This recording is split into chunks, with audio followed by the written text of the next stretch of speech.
realize they're filming some special effects tests. Now, Greg has pretty much a lot of pull around the area. He's been here for quite a long time, and he may be able to drive through in between sets. I'll let you know a little later on the tour. By the way, folks, feel free to film as much video and camera as you like, or shoot. Because on our backstage tour, you never know who or what you might see. Well, off to your immediate right is our prop warehouse, and just beyond that is our motor pool, one of our outdoor storage facilities. The Bulla-ridden sedans you see were used in the film Dick Tracy, starring Warren Beatty, Al Pacino, and Madonna. Now here's your first photo opportunity. If you look high in the sky off to your right, is the symbol of Disney-MGM Studios, the award-winning Earful Tower. Now that tower stands a lucky 13 stories tall and is topped off by a set of Mickey Mouse ears. Each of those ears weighs over 5,000 pounds. Now for all you trivia buffs, that's a hat size of 342 3/8. And we know this because during the holiday season, we top that tower off with a red stocking cannon. A little bit closer to the ground is airports around the country knew this Gulfstream one as the 234 Mickey Mouse, but here at the studios we simply refer to it as the Mouse. Walt bought the plane in 1964 and used it to fly secret scouting missions over Central Florida in search for the perfect location of Walt Disney World. The two silver space pods there that we're passing were used in the Disney film Flight of the Navigator. And as we navigate this corner, the bungalows off to the left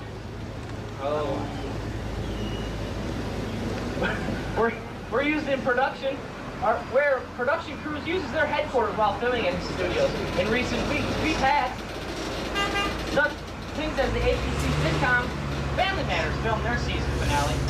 Ooh. Off to the right is a small branch of our Greenery Department. Here we store plants, trees, and shrubs until they're ready to be used on set. Now greenery is often used to hide what the camera isn't supposed to see. That's why we grow them in portable boxes so they easily can be transported from set to set. Now if we use them in our sound stages, we must fireproof each leaf, branch, and twig. And that is because the intensity of the lights inside the sound stages. At the end of our Greenery Department is sculpted plants we call topiaries. Now they're made of ficus leaves and sphagnum moss and take anywhere from 3 months to 10 years to develop, depending on size and shape.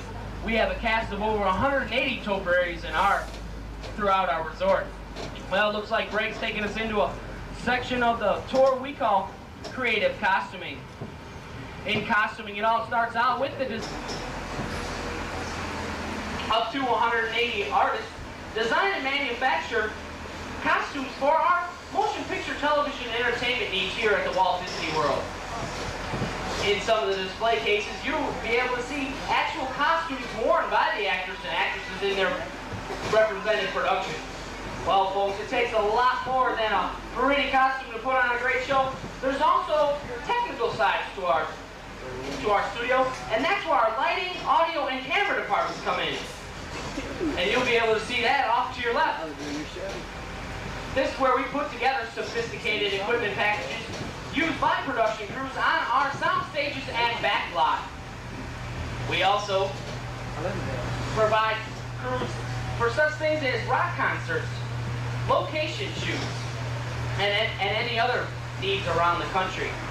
10 years.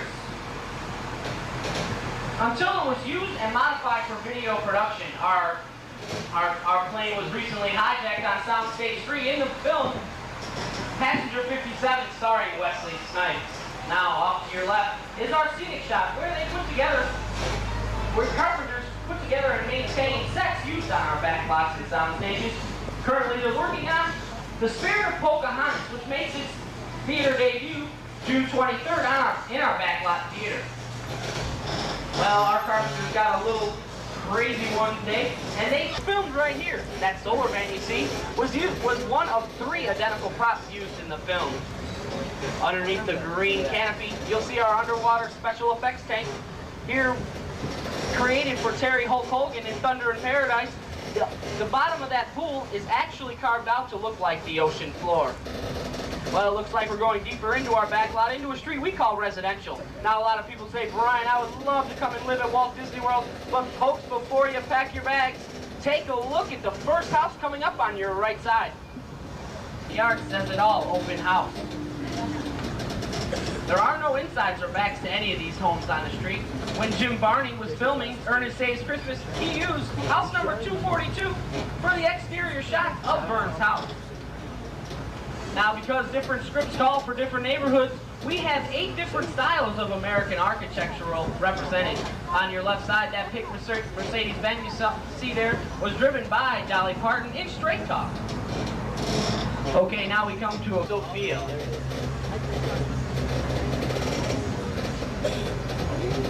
The exteriors of that house were filmed here, and the actual show was filmed in California. Now, if she wanted to answer the door, that would be quite a walk. The next home here is Alice's home in the Disney Channel's Adventures in Wonderland. And her right across the street on your right side is the Touchstone television hit sitcom Empty Nest, starring Richard Mulligan, Dinah Manoff, and my personal favorite, our 30-foot dog. And that was used in The Rocketeer. That's the Bulldog Cafe, where the flyers meet to eat. The small GB airplane you see there. In the film, Howard Hughes gave that to The Rocketeer. In reality, it's nothing more than a full-size prop that never quite got off the ground.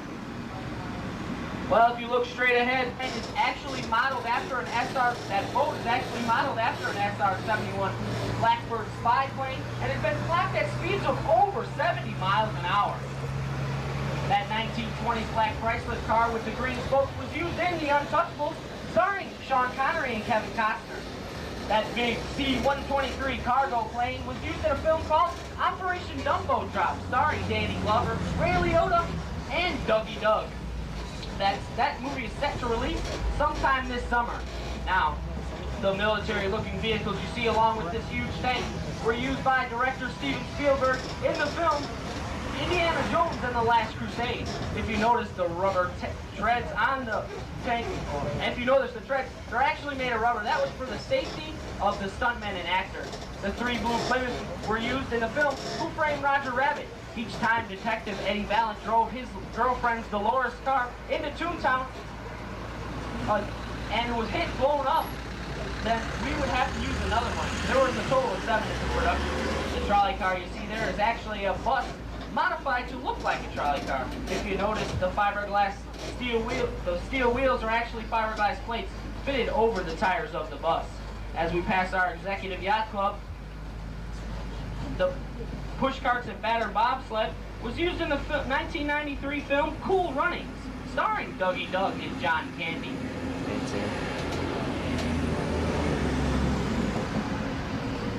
The 2 futuristic cars, the blue and white ones, were used in the film Blade Runner, starring Harrison Ford. The small red car was used in Hardcastle and McCormick. Now, if you look across the canal, there's a backstage view of our residential street. If you notice, some of the architectural designs, such as the shingles, only come to where the camera can see. Now, that's an old Hollywood production trick we call saving money. And saving money we need to do because it looks like Greg has gotten us in some clearance into here. They must be, yeah, it's about lunchtime for these guys, so we're going to be pulling in. We do ask that you remain seated because we will be pulling out a bumpy bridge. Please grab a hold of items like your cameras and purses and maybe your favorite small children. As we enter the canyon, I'd like to tell you a little bit about it. It was modeled after an actual canyon in Southern California, and it took our production crews nearly 6 months to develop. Now, that's a long time for one set, but if you consider the length of time it takes Mother Nature to put the whole thing together, it's really not that bad.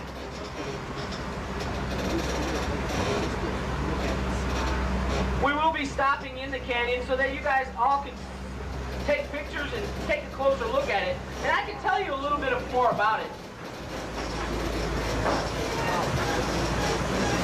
Well, you can't see it from here, but directly above your head is the platform where production crews mount their camera so they can shoot down into the canyon. Now that tanker truck you see there was actually stored in our boneyard. However, the production crew needed it for the set, so we couldn't drive it across the ravine. So we had to hoist it up and over the canyon wall and back down into the canyon with a crane. The water dripping you see there they were probably testing a rain effect. Production crews often like those. There must be someone left. This is a rain effect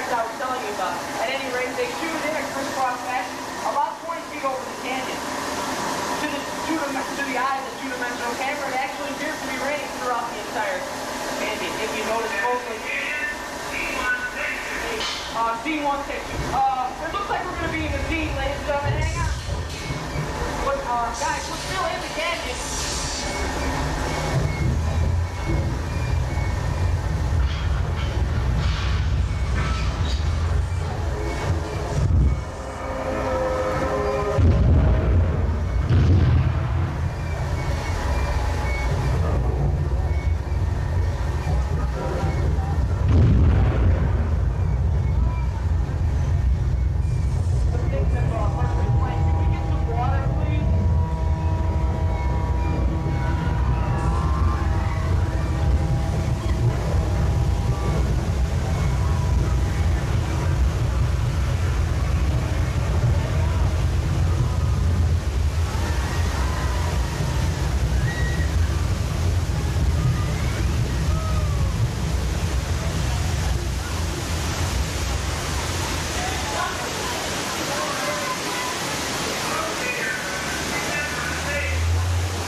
As we exit the canyon, if you look off high on the right, you'll see Forrest Frank goggles. And by the way, they were playing last night. He may have needed them. As we exit the canyon itself is a steel structure covered in a wire mesh, then covered in a colored cement. We then hand carved the cement to look like natural rock formation. The yellow piping you see there was used to bring the fire and explosions you saw that water up and into the canyon. Now those air cannons are so powerful that if you brought them to New York City, stuck a basketball in them, you could shoot the basketball up and over the Empire State Building. The earthquakes you felt were created with hydraulic shaker tables underneath the cars. With the help of Hollywood production team, what seemed to be an out-of-control disaster was nothing more than a...